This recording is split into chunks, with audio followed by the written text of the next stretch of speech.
हिंदी साहित्य में आइए सुनते हैं मुंशी प्रेमचंद्र द्वारा रचित आखिरी हीला, स्वर चंद्रशेखर। विशेष आग्रह, अगर आपको हमारी कहानी पसंद है तो कृपया लाइक, शेयर, सब्सक्राइब अवश्य करें। धन्यवाद। यद्यपि मेरी स्मरण शक्ति पृथ्वी के इतिहास की सारी स्मरणीय तारीखें भूल गई, वह तारीखें जिन्हें रातों को जागकर और मस्तिष्क को खपाकर याद किया था, मगर विवाह की तिथि समतल भूमि में एक स्तंभ की भांति अटल है। न भूलता हूँ, न भूल सकता हूँ। उससे पहले की और पीछे की सारी घटनाएं दिल से मिट गई, उनका निशान तक बाकी नहीं। वह सारी अनेकता एकता में मिश्रित हो गई है और वह मेरे विवाह की तिथि है। चाहता हूँ उसे भूल जाऊं, मगर जिस तिथि का नित्य प्रति सुमिरन किया जाता हो वह कैसे भूल जाए। नित्य प्रति सुमिरन क्यों करता हूँ, यह उस विपत्ति के मारे से पूछिए जिसे भगवत भजन के सिवा जीवन के उद्धार का कोई आधार न रहा हो।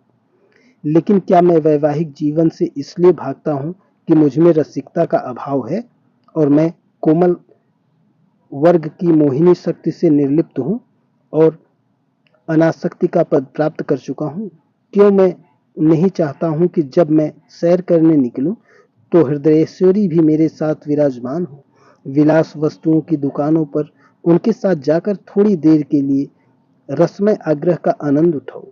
मैं उस गर्व और आनंद और महत्व का अनुभव कर सकता हूँ जो मेरे अन्य भाइयों की भांति मेरे हृदय में भी आंदोलित होगा। लेकिन मेरे भाग्य में वह खुशियां, वह रंगरेलियां नहीं है, क्योंकि चित्र का दूसरा पक्ष भी तो देखता हूँ।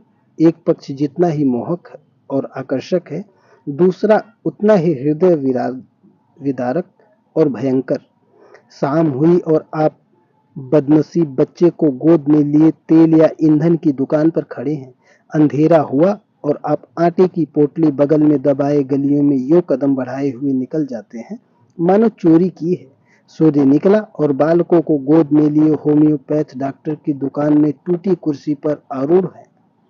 किसी खोचे वाले की रसीली आवाज सुनकर बालक ने गगन भेदी विलाप आरंभ किया और आपके प्राण सूखे। ऐसे बापों को भी देखा है जो दफ्तर से लौटते हुए पैसे दो पैसे की मूंगफली या रेवड़ियां लेकर लज्जास्पद शीघ्रता के साथ मुंह में रखते चले जाते हैं कि घर पहुंचते पहुंचते बालकों के आक्रमण से पहले ही यह पदार्थ समाप्त हो जाए। जितना निराशाजनक होता है यह दृश्य जब देखता हूँ कि मेले में बच्चा किसी खिलौने की दुकान के सामने मचल रहा है और पिता महोदय ऋषियों की सी विद्वता के साथ उनकी क्षणभंगुरता का राग अलाप रहे हैं। चित्र का पहला रुख तो मेरे लिए एक मदन स्वप्न के है, दूसरा रूप एक भयंकर सत्य। इस सत्य के सामने मेरी सारी रसिकता अंतर्ध्यान हो जाती है। मेरी सारी मौलिकता, सारी रचनशीलता इसी दाम्पत्य के फंदों से बचने में प्रयुक्त हुई है। जानता हूँ कि लाज के नीचे जाना है, जानता हूँ कि जाल के नीचे जाना है, मगर जाल जितना ही रंगीन और ग्राहक है, दाना उतना ही घातक और विषैला। इस जाल में पंछियों को तड़पते और फड़फड़ाते देखता हूँ और फिर भी जाल पर ही जाकर बैठ जाता हूँ। लेकिन इधर कुछ दिनों से श्रीमती जी ने अविश्रांत रूप से आग्रह करना शुरू किया है कि मुझे भी बुला लो। पहले जब छुट्टियों में जाता था तो मेरा केवल कहाँ चलेगी कह देना उनकी चिंता शांति के लिए काफी होता था। फिर मैंने झंझट है कहकर उन्हें तसल्ली देना शुरू किया। इसके बाद गृहस्थ जीवन की असुविधाओं से डराया, किंतु अब कुछ दिनों से उनका अविश्वास बढ़ता जाता है। अब मैंने छुट्टियों में भी उनके आग्रह के भय से घर जाना बंद कर दिया है कि कहीं वह मेरे साथ न चल खड़ी हो, और नाना प्रकार के बहानों से उन्हें आशंकित करता रहता हूँ। मेरा पहला बहाना पत्र संपादकों के जीवन की कहानियों के विषय में था। कभी 12 बजे रात को सोनी नसीब होती है, कभी रात जगा करना पड़ता है, सारे दिन गली गली ठोकरें खानी पड़ती हैं। इस पर तो राय यह है कि हमेशा सिर पर नंगी तलवार लटकती रहती है। न जाने कब गिरफ्तार हो जाऊं, कब जमानत तलब हो जाऊं। खुफिया पुलिस की तरफ फौज हमेशा पीछे पड़ी रहती है। कभी बाजार में निकल जाता हूं तो लोग उंगलियां उठाकर कहते हैं कि वह जा रहा है अखबार वाला। मानो संसार में जितनी दैवी आदिदैवी भौतिक अभौतिक बाधाएं हैं उनका उत्तरदायी मैं ही हूँ।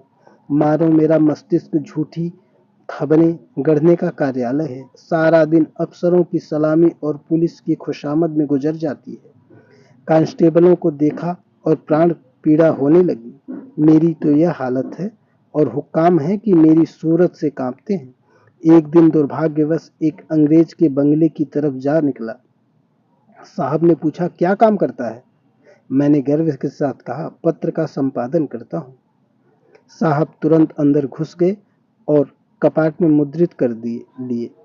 फिर मैंने मेम साहब और बाबा लोगों को खिड़कियों से झांकते देखा, मानो कोई भयंकर जंतु हो। एक बार रेलगाड़ी में सफर कर रहा था, साथ और भी कई मित्र थे, इसलिए अपने पद का सम्मान निभाने के लिए सेकेंड क्लास का टिकट लेना पड़ा। गाड़ी में बैठा तो एक साहब ने मेरे सूटकेस पर मेरा नाम और पेशा देखते ही तुरंत अपना संदूक खोला और रिवॉल्वर निकालकर मेरे सामने गोलियां भरी, जिससे मुझे मालूम हो जाए कि वह मुझसे सचेत हैं।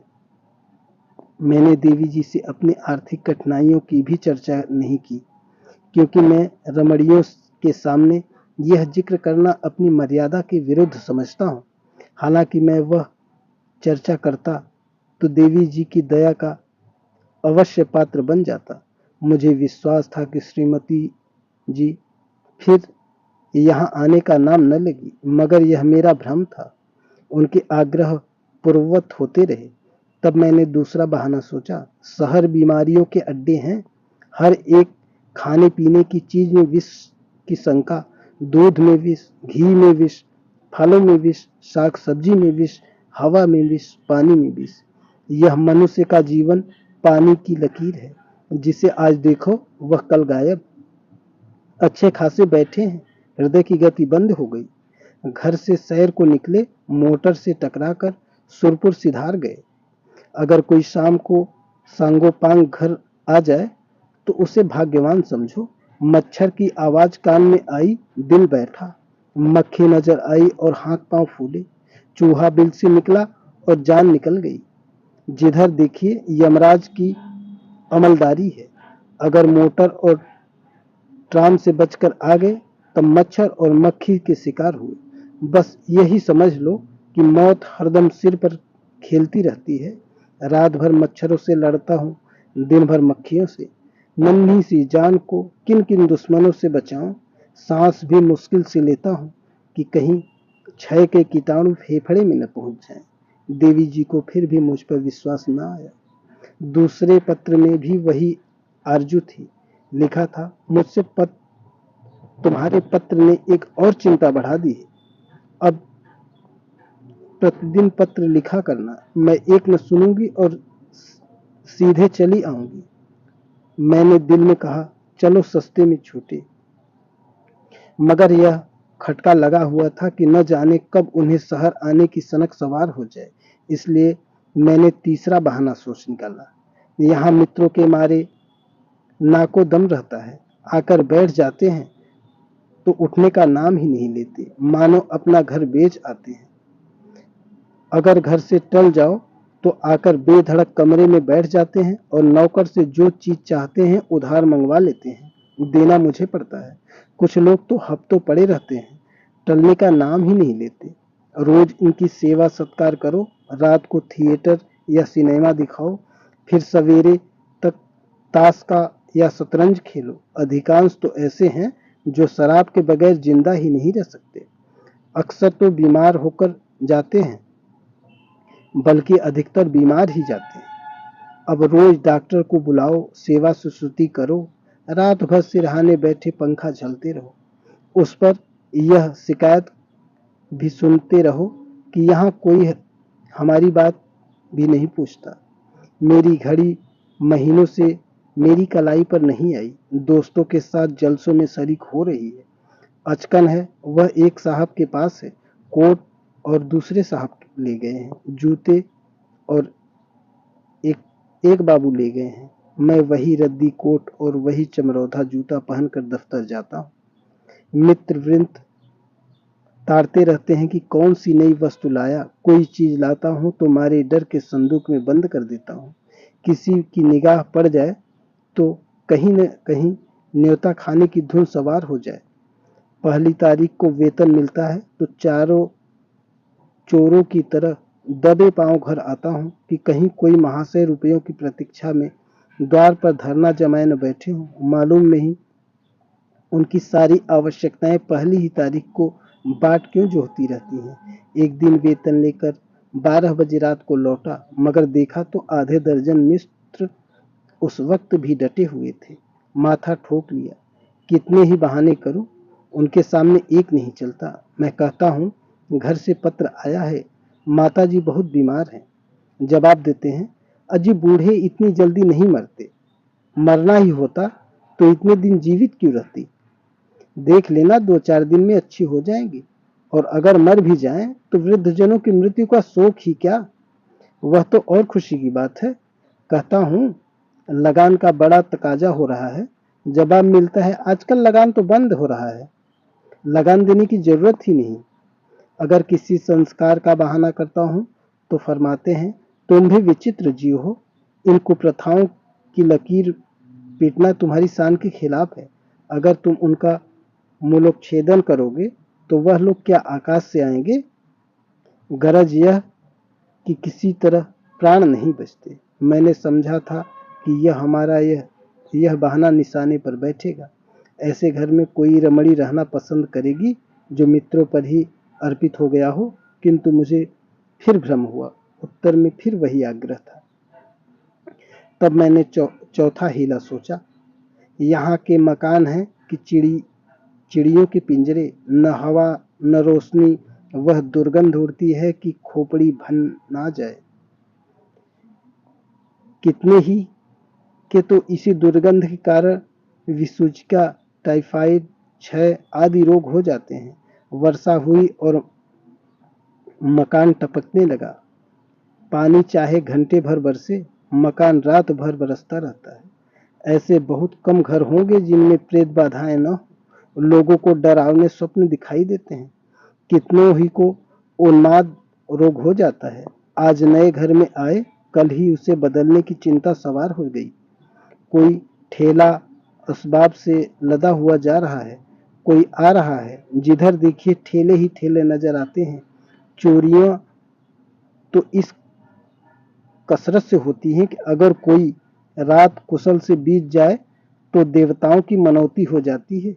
आधी रात हुई और चोर चोर लेना लेना की आवाजें आने लगी। लोग दरवाजों पर मोटे मोटे लकड़ी के फट्टे या जूते या चिमटे आदि लिए खड़े रहते हैं। फिर भी चोर इतने कुशल हैं कि आंख दबाकर अंदर पहुंच ही जाते हैं। एक मेरे बेतकल्लुफ दोस्त हैं, स्नेहवश मेरे पास बहुत देर तक बैठे रहते हैं। रात अंधेरे में बर्तन खड़के खड़के तो मैंने बिजली की बत्ती जलाई, देखा तो वही महाशय बर्तन समेट रहे हैं। मेरी आवाज सुनकर जोर से कहकहा मारा और बोले, मैं तुम्हें चकमा देना चाहता था। मैंने दिल में समझ लिया, अगर निकल जाते तो बर्तन आपके थे, जब जाग पड़ा तो चकमा दे रहे हो। घर में आए कैसे थे, यह रहस्य है। कदाचित रात को ताश खेलकर चले तो बाहर जाने के बदले नीचे अंधेरी कोठरी में छिप गए। एक दिन एक महाशय मुझसे पत्र लिखवाने आए। कमरे में कलम दावाद न थी। ऊपर के कमरे में लाने गया, लौटकर आया तो देखा आप गायब हैं, और उनके साथ फाउंटेन पेन भी गायब है। सारांश यह है कि नगर जीवन से कम दुखदाई नहीं, मगर पत्नी जी पर नागरिक जीवन का ऐसा जादू चढ़ा हुआ है कि मेरा कोई बहाना उन पर असर ही नहीं करता। इस पत्र के जवाब में उन्होंने लिखा, मुझसे बहाना करते हो, मैं हरगिज न मानूंगी, तुम आकर मुझे ले जाओ। आखिर मुझे 5वां बहाना करना पड़ा। यह खोचे वालों के विषय में था। अभी बिस्तर से उठने की नौबत नहीं आई कि कानों में विचित्र आवाजें आने लगी। बाबुल के मीनार के निर्माण के साथ ही ऐसी निरर्थक आवाजें न आई होंगी। वह खोचे वालों की शब्द क्रीड़ा है। उचित तो यह खोचे वाले ढोल मंजारे के साथ लोगों को अपनी चीजों की ओर आकर्षित करते, मगर इन औंधी अक्ल वालों को यह कहाँ सूझती है। ऐसे पैशाचिक स्वर निकालते हैं कि सुनने वालों के रोए खड़े हो जाते हैं। बच्चे माँ की गोद में चिमट जाते हैं। मैं भी रात को अक्सर चौंक पड़ता हूँ। एक दिन तो मेरे पड़ोस में एक दुर्घटना हो गई। 11 बज रहे थे। कोई महिला बच्चे को दूध पिलाने उठी थी। एकाएक जो किसी खोचे वाले की भयंकर ध्वनि कानों में आई तो चीख मारकर चिल्ला उठी और फिर बेहोश हो गई। महीनों की दवा दारू से बाद अच्छी हुई और अब रात को कानों में रुई डालकर सोती है। ऐसे नृत्य नगरों में नित्य होते हैं। मेरे भी मित्रों में कई ऐसे हैं जो अपनी स्त्रियों को घर से लाए, मगर बेचारियां दूसरे ही दिन इन आवाजों से भयभीत होकर लौट गई। श्रीमती जी ने इसके जवाब में लिखा, तुम समझते हो मैं खोचे वालों से की आवाजों से डर जाऊंगी। यहाँ गीदड़ों और हवाना और उल्लुओं का चीखना सुनकर तो डरती नहीं, खोचे वालों से क्या डरूंगी। अंत में मुझे एक ऐसा बहाना सूझा जिसकी सफलता पर का मुझे पूरा विश्वास था। यद्यपि इसमें कुछ बदनामी थी, लेकिन बदनामी से मैं इतना नहीं डरता जितना उस विपत्ति से। फिर मैंने लिखा, शहर की शरीफ जादियों के रहने की जगह नहीं। यहाँ की महरियां इतनी कटुभाषिणी हैं कि बातों का जवाब गालियों से देती हैं, और उनसे बनाव सिंगार का क्या पूछना। भले घर की स्त्रियां तो उनके ठाठ देखकर ही शर्म से पानी पानी हो जाती हैं।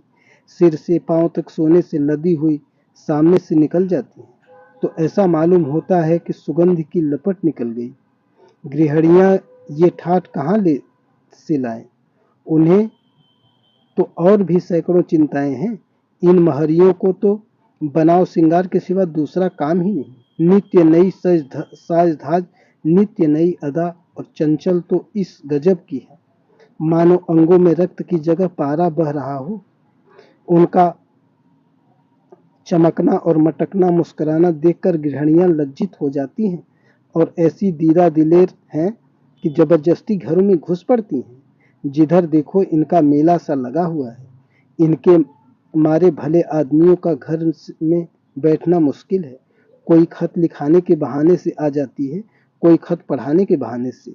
असली बात तो यह है कि गृह देवियों का रंग फीका करने में उन्हें आनंद आता है। इसलिए शरीफ जादियां बहुत कम शहरों में आती हैं। मालूम नहीं इस पत्र में मुझसे क्या गलती हुई कि तीसरे दिन पत्नी जी एक बूढ़े कहार के साथ मेरा पता पूछती हुई अपने तीनों बच्चों को लिए एक असाध्य रोग की भांति आ डटी। मैंने बदहवास होकर पूछा, क्यों, कुशल तो है। पत्नी जी ने चादर उतारते हुए कहा, घर में कोई चुड़ैल बैठी तो नहीं है। यहाँ किसी ने कदम रखा तो नाक काट लूंगी। हाँ, जो तुम्हारी शक सह न हो। अच्छा, तो अब रहस्य खुला। मैंने सिर पीट लिया। क्या जानता था अपना तमाचा अपने ही मुंह पड़ेगा। धन्यवाद।